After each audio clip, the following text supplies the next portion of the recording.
Assalamu alaikum everyone. Welcome to Vocabgram. Let's learn newspaper vocabulary words with meaning and sentences. I have picked these words from an article published in Dawn News where they cover the news of Chaudhry Parvez Ilahi becoming the Chief Minister of Punjab, Pakistan. I'll provide the link of that article in description if you want to read that article. Okay. So let's begin. The first word is blow. Blow means a strong wind. जो तेज हवा होती है हम उसको blow बोलते हैं. ठीक है. मुंह से भी जब हम अंदर से एक्सेल करते हैं ना हवा को ऐसे फूंक मारते हैं जिसको उसको भी ब्लो कहते हैं लेकिन ये जो उसमें न्यूज़पेपर में इसको यूज किया गया था देखिए मैंने sentences as it is newspaper से उठाए हैं ताकि आपको समझ आ सके कि उस वर्ड को किस सेंस में यूज किया गया है वहां पर उन्होंने लिखा हुआ था ये हेडलाइन थी हेडलाइन का टुकड़ा मैंने उठाया है वहां पे लिखा हुआ था कि big blow to PML and Hamza ठीक है कि पीएमएल के जो कैंडिडेट है हमजा उनके लिए बिग ब्लो है बिग ब्लो क्या है मतलब धचका है यहाँ पर धचके के मीनिंग में ब्लो को वर्ड को यूज किया गया ठीक है ये एक तरीका होता है खूबसूरत इंग्लिश जो है वो लिखने का न्यूज़पेपर पढ़ने से ना आपको एक तो एडवांस वोकेबलरी जो है वो मिलती है सीखने को सेकंड आपको किस तरह से वर्ड्स को खूबसूरत अंदाज से जुमले बनाकर लिखा जा सकता है ठीक है तो अगर आप राइटिंग पर्पसेस के लिए इंग्लिश सीखना चाहते हैं ना तो न्यूज़पेपर उसके लिए बेस्ट है स्पोकन इंग्लिश के लिए मैं रेकमेंड नहीं करती हूँ न्यूज़पेपर रीडिंग बट अगर आप अपनी राइटिंग को इम्प्रूव करना चाहते हैं उसके लिए न्यूज़पेपर रीडिंग बहुत अच्छी है अच्छा जी यहाँ पर ब्लो को उन्होंने यूज़ किया है धचके के मीनिंग में अब big blow to PML Hamza किस तरह से धचका हम सब लोगों को मालूम है कि वो जो सुप्रीम कोर्ट से वर्डिक्ट आया था उसके बाद फिर जाहिर बात है हमजा नहीं रहे चीफ मिनिस्टर ऑफ पंजाब तो वो एक बिग ब्लो था एक धचका था बड़ा ठीक है अच्छा नेक्स्ट वर्ड जो है ये फ्रेजल वर्ब है स्ट्राइक डाउन का मतलब होता है अबॉलिश अ लॉ और रेगुलेशन ठीक है कि किसी लॉ को किसी रूल को किसी रेगुलेशन को अबॉलिश कर देना मतलब खत्म कर देना रिमूव कर देना ठीक है जो अगर एक पहले से लॉ था उस लॉ को खत्म कर देना कि अब ये नहीं है या किसी रूल को खत्म कर देना उसको स्ट्राइक डाउन कहते हैं ठीक है इसको लिखा इस तरह से गया था कि supreme court strikes down deputy speakers ruling के डिप्टी स्पीकर ने जो रूलिंग दी थी उस रूलिंग को सुप्रीम कोर्ट में जाहिर बात है परवेज इलाही साहब ने जाके चैलेंज किया उस रूलिंग को सुप्रीम कोर्ट में तो सुप्रीम कोर्ट ने स्ट्राइक डाउन किया स्ट्राइक डाउन मतलब कि जो डिप्टी स्पीकर ने रूलिंग दी थी उस रूलिंग को उन्होंने अबॉलिश कर दिया उन्होंने खत्म कर दिया उन्होंने कहा कि ये रूलिंग ठीक नहीं है ये इन अकॉर्डेंस टू कॉन्स्टिट्यूशन नहीं है आइन के मुताबिक नहीं है उसके अगेंस्ट है ठीक है तो उसको स्ट्राइक डाउन किया अच्छा जी नेक्स्ट हमारा है टेक ओवर भी फ्रेजल वर्ब है इसका भी मतलब है टेक कंट्रोल ऑफ समथिंग ठीक है आपने अक्सर ये भी सुना होगा कि फ्लां कंपनी ने फ्लां कंपनी को टेक ओवर कर दिया जैसे बिग कंपनीज होती हैं वो स्मॉल कंपनीज को टेक ओवर करती हैं मतलब कि वो स्मॉल कंपनी का कंट्रोल अपने हाथ में ले लेती हैं वो उसको खरीद लेते हैं उसको मतलब पूरा उसका कंट्रोल जो है वो अपने अंडर ले लेते हैं ठीक है तो किसी चीज का अगर कंट्रोल कोई ले रहा है तो वो टेक ओवर कर रहा है उस चीज को इसको इस तरह से न्यूज़पेपर में लिया गया था लिखा गया था कि Elahi to take over as Punjab chief minister ठीक है कि इलाही मतलब परवेज इलाही साहब जो है उन्होंने टेक ओवर कर लिया है मतलब कि उन्होंने कंट्रोल में ले लिया है पंजाब की जो चीफ मिनिस्ट्री है ठीक है कि वो अब चीफ मिनिस्टर बन गए हैं अच्छा जी नेक्स्ट हमारा वर्ड है वो है इरेनियस इरेनियस कहते हैं रॉन्ग इनकोरेक्ट कोई चीज अगर आप कहेंगे कि ये चीज गलत है ये इनकोरेक्ट है तो आप कह सकते हैं उसके लिए इरेनियस एक एडवांस वर्ड है जो आप यूज कर सकते हैं कि दिस इज इरेनियस ठीक है इसको इस तरह से लिखा गया था कि declaring his understanding and implementation of Article 63A1B of the Constitution incorrect and erroneous ठीक है कि उन्होंने डिक्लेयर किया सुप्रीम कोर्ट ने कि जो डिप्टी स्पीकर थे उन्होंने जो ये आर्टिकल है 63A1B ठीक है इसको उन्होंने सही तरह से ना तो अंडरस्टैंड किया कि इस आर्टिकल में क्या लिखा गया है आइन का जो ये आर्टिकल है और उसको इम्प्लीमेंट भी उन्होंने ठीक नहीं किया तो उन्होंने कहा कि वो उनकी अंडरस्टैंडिंग और उनकी जो इम्प्लीमेंटेशन थी इस आर्टिकल की वो इनकोरेक्ट थी इरेनियस थी ठीक है इनकोरेक्ट एंड इरेनियस का एक ही मतलब है कि वो गलत थी वो रॉन्ग थी इरेनियस का मतलब भी इनकोरेक्ट होता है और इनकोरेक्ट का मतलब भी जाहिर है रॉन्ग इनकोरेक्ट ठीक है कि वो गलत थी जो भी उन्होंने अंडरस्टैंड किया उस आर्टिकल को और जिस तरह से उन्होंने उसको फिर इम्प्लीमेंट करके जो रूलिंग दी तो वो रॉन्ग थी अच्छा जी। नेक्स्ट हमारा वर्ड है एंटिसिपेट। एंटिसिपेट का मतलब ये होता है to expect that something will happen, मतलब आप किसी चीज को फोरसी कर लें।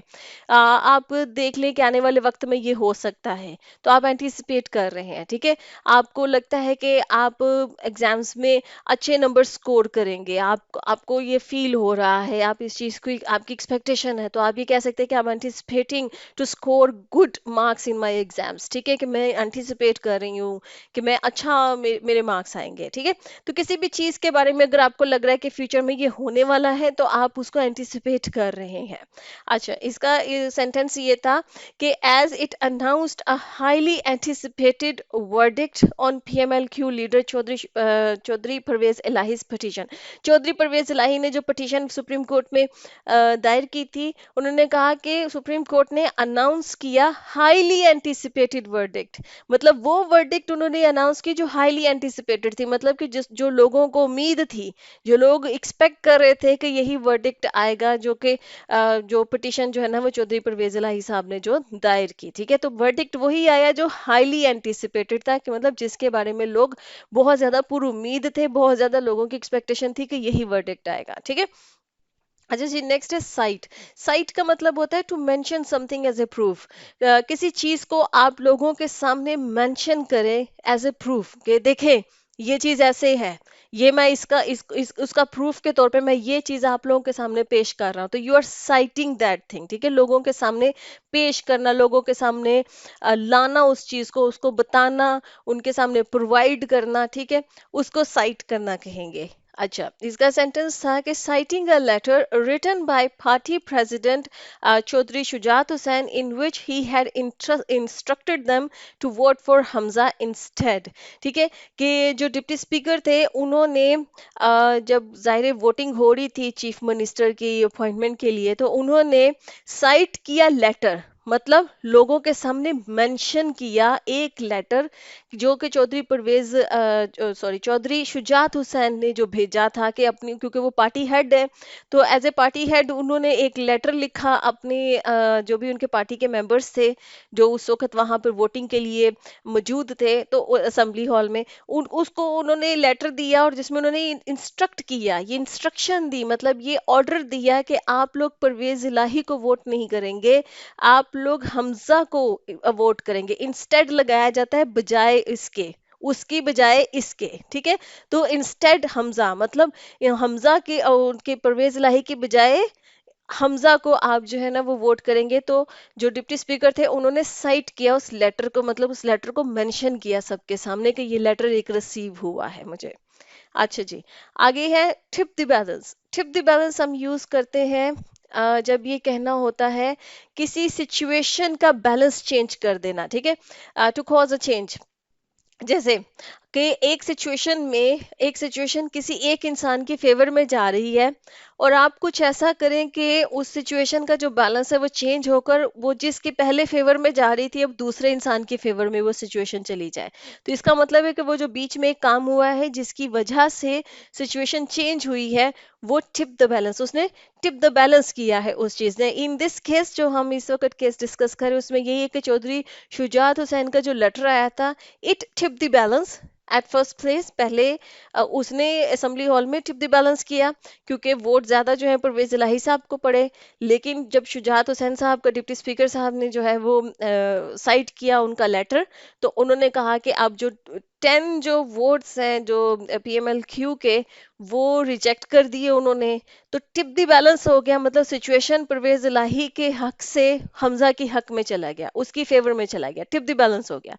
उसके बाद सेकंड टाइम फिर दोबारा टिप द बैलेंस हुआ, जब सुप्रीम कोर्ट का वर्डिक्ट आया और उन्होंने जो डिप्टी स्पीकर की रूलिंग थी उसको उन्होंने अबॉलिश किया, खत्म किया। तो अगेन टिप द बैलेंस हुआ कि हमजा की फेवर से सिचुएशन जो है वो परवेज इलाही साहब की फेवर में चली गई, ठीक है। तो इसको कहते हैं टिप द बैलेंस किसी सिचुएशन के अंदर। आज इसका सेंटेंस ये था कि that decision had tip the balance in Hamza's favour and advantage the supreme court reverse in its verdict again, ठीक है। कि जो मैंने पूरी सिचुएशन अभी आपको एक्सप्लेन किया है, इस पूरी लाइन में उन्होंने उस सारी सिचुएशन को सम अप कर दिया है, कि जो एक डिसीजन, जो फैसला लिया डिप्टी स्पीकर साहब ने, had tip the balance in Hamza's favour, उस डिसीजन ने, उस रूलिंग ने टिप द बैलेंस किया हमजा के फेवर में।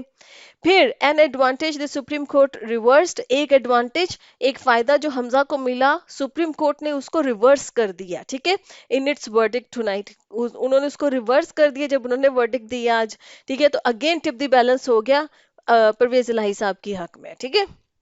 आई होप कि टिप द बैलेंस समझ में आ गया। विकेट, विकेट का मतलब होता है to leave a place,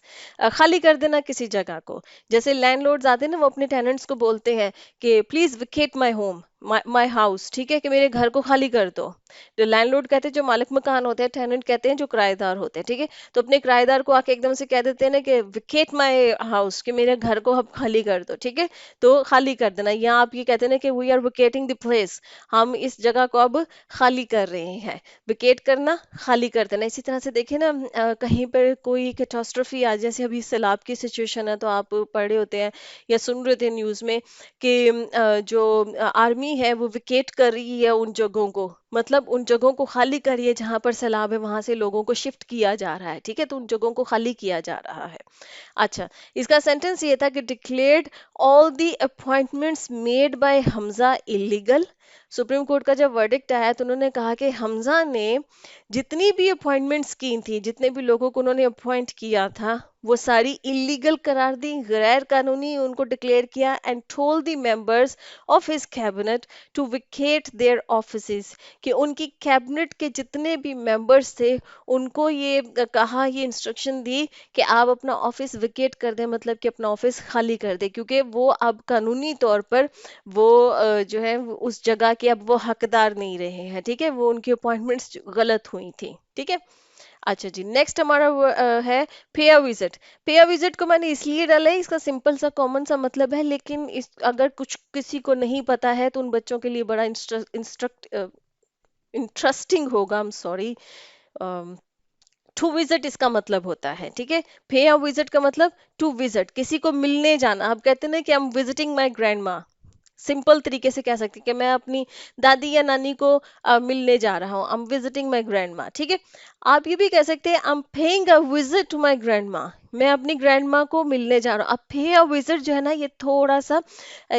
formal तरीका है कहने का, एक खूबसूरत अंदाज है बोलने का। मैंने आपको कहा ना कि न्यूज़पेपर पढ़ने से आप सेंटेंसेस को खूबसूरती से किस तरह से लिखा जाता है, वो खूबसूरती आप उसमें सीख सकते हैं न्यूज़पेपर में, ठीक है। अच्छा, इसका सेंटेंस यही था कि जेयूएफ लीडर जो है Maulana Fazlur Rehman, he paid a visit to the PMLQ chief at his residence in Lahore, के जो पीएमएलक्यू के जो चीफ हैं, जो कि चौधरी शुजात हुसैन है, उनको पे अ विजिट किया, मतलब उनको मिलने गए एट हिज रेजिडेंस, उनका जो घर है, उनकी जो रहाइश है, रेजिडेंस कहते हैं रहाइश को, जहाँ पर कोई इंसान रह रहा हो, ठीक है। इन लाहौर, लाहौर के अंदर जो उनकी रहाइश गाह है, वहां पर वो उसको मिलने के लिए गए। नेक्स्ट हमारा वर्ड है वो है लंबास्ट। लंबास्ट कहते हैं टू क्रिटिसाइज हार्शली, किसी चीज को, किसी की बात को, किसी इंसान को अगर बहुत सख्ती के साथ अगर उसकी नुक्ताचीनी की जाए ना, उसको क्रिटिसाइज किया जाए बड़ा हार्शली, ऐसे वर्ड्स जो कि बहुत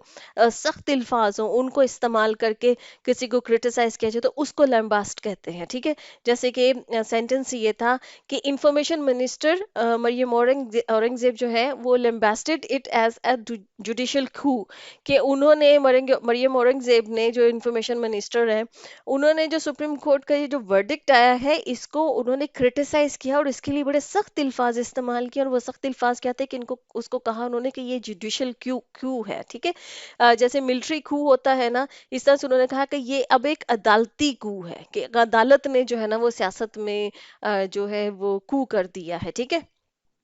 अच्छा जी, एकिन, एकिन कहते हैं ऑफ सिमिलर करेक्टर, किसी चीज को अगर आपने कहना ना कि ये बिल्कुल उसके जैसी है, ये चीज, और किसी दूसरी चीज से आप उसकी सिमिलरिटी को बयान करें कि ये चीज उसके जैसी है, तो वहां पर एकिन वर्ड जो है वो यूज किया जा सकता है।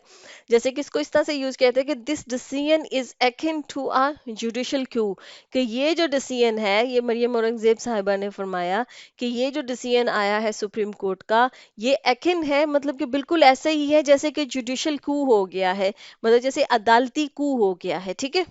अच्छा जी, नेक्स्ट हमारा वर्ड है इटरेट। इटरेट का मतलब होता है टू से अगेन,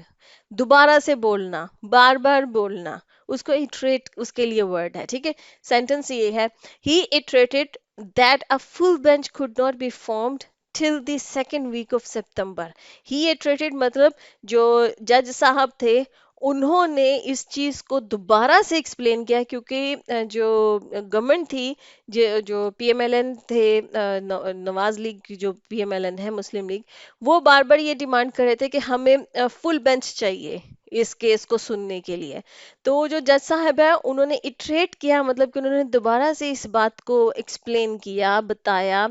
कि भाई फुल बेंच फॉर्म नहीं हो सकता है सितंबर से पहले, क्योंकि तमाम जो बाकी जज साहिबान हैं वो अवेलेबल नहीं है, ठीक है। तो सितंबर से पहले वो कह रहे हैं कि फुल बेंच नहीं बन सकता है, तो क्या अब हम इस केस को सुनने के लिए सितंबर तक वेट करें? तो ये पॉसिबल नहीं है, इसीलिए उन्होंने फिर खुद ही इसका वर्डिक्ट जो भी था वो अनाउंस कर दिया, ठीक है। Okay friends, the lesson has come to the end. अगर कुछ अच्छा लगा है, नए कौन कौन से वर्ड्स आपने सीखे हैं, वो कमेंट सेक्शन में बताइए। I see you next lesson. अल्लाह हाफिज।